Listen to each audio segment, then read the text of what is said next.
Assalamualaikum warahmatullahi wabarakatuh anak-anak. Bagaimana kabar kalian?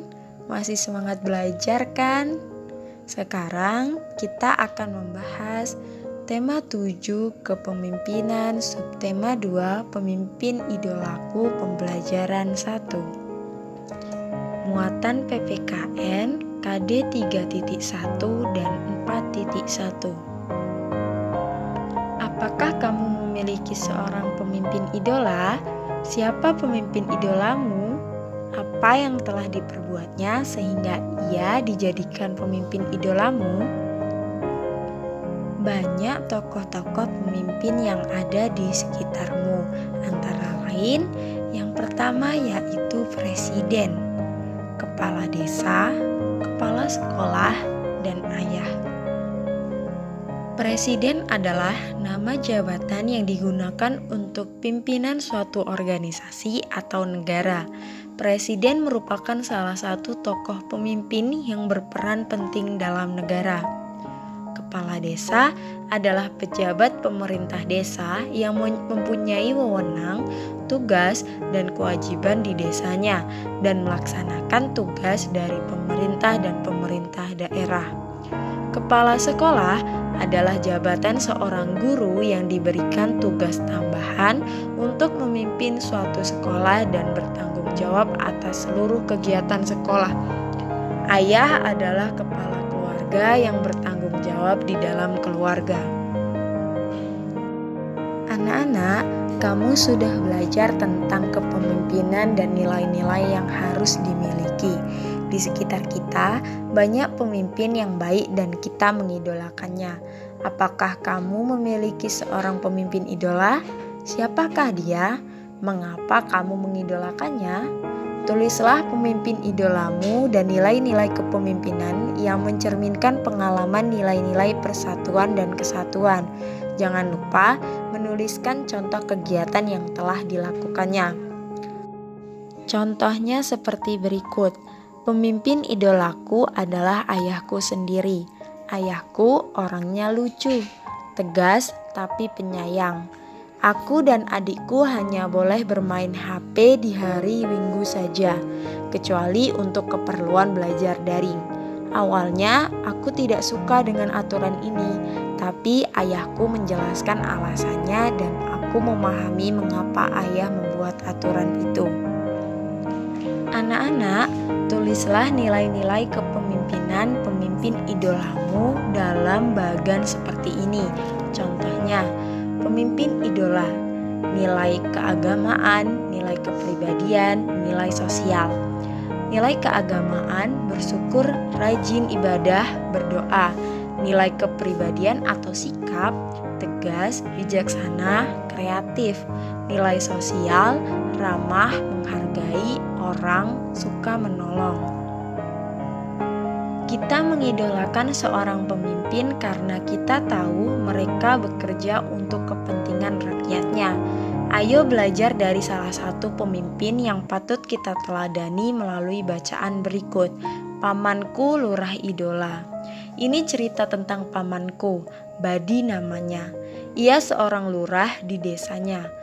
Warga biasa memanggilnya dengan sebutan Pak Lurah, tetapi aku tahu mereka mengenal dekat, hormat, serta sayang kepada beliau. Walau menjabat sebagai lurah, pamanku hidup sederhana. Gaji dan fasilitas yang diperolehnya tidak digunakan untuk kepentingan pribadinya. Rumahnya tetap mungil sederhana, hanya berlantai semen. Untuk apa rumah mewah berlantai keramik?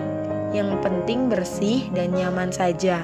Lantai semen justru terasa lebih dingin kan?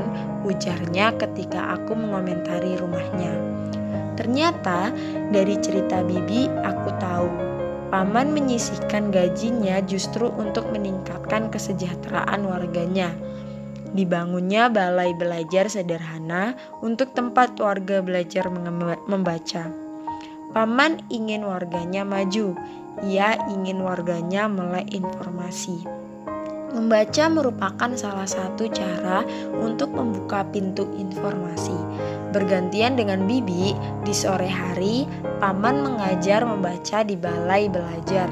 Ia sabar dan penuh canda sehingga warga tak sungkan belajar dengannya.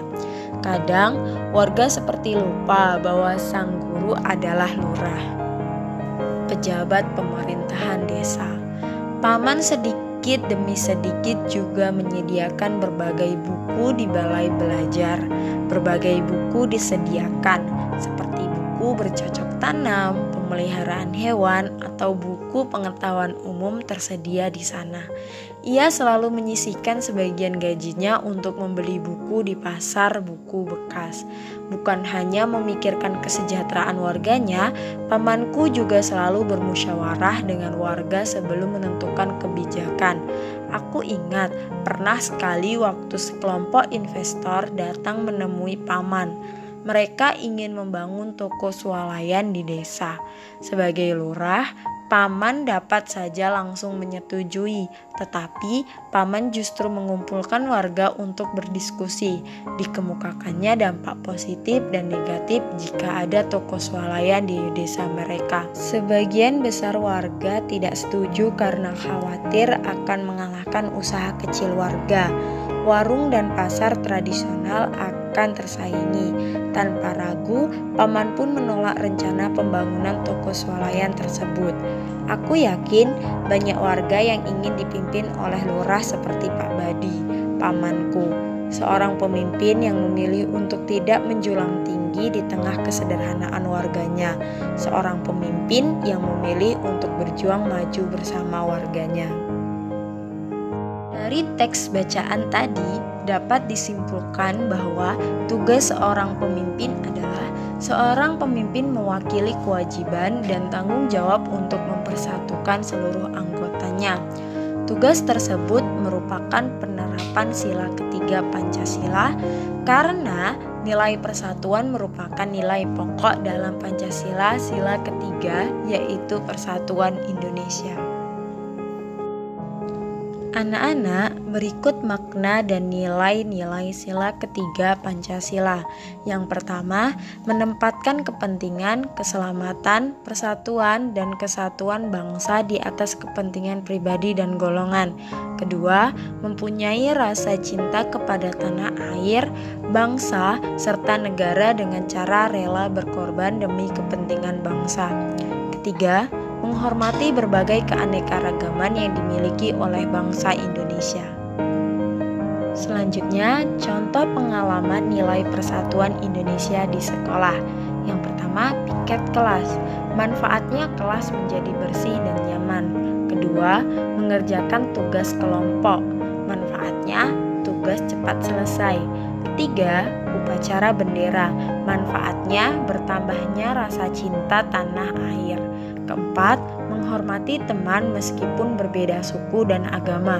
Dan kelima, memakai batik. Manfaatnya melestarikan budaya Indonesia. Anak-anak, demikian tadi pembelajaran kita untuk hari ini. Semoga menjadi ilmu yang bermanfaat. Sampai jumpa lagi. Wassalamualaikum warahmatullahi wabarakatuh.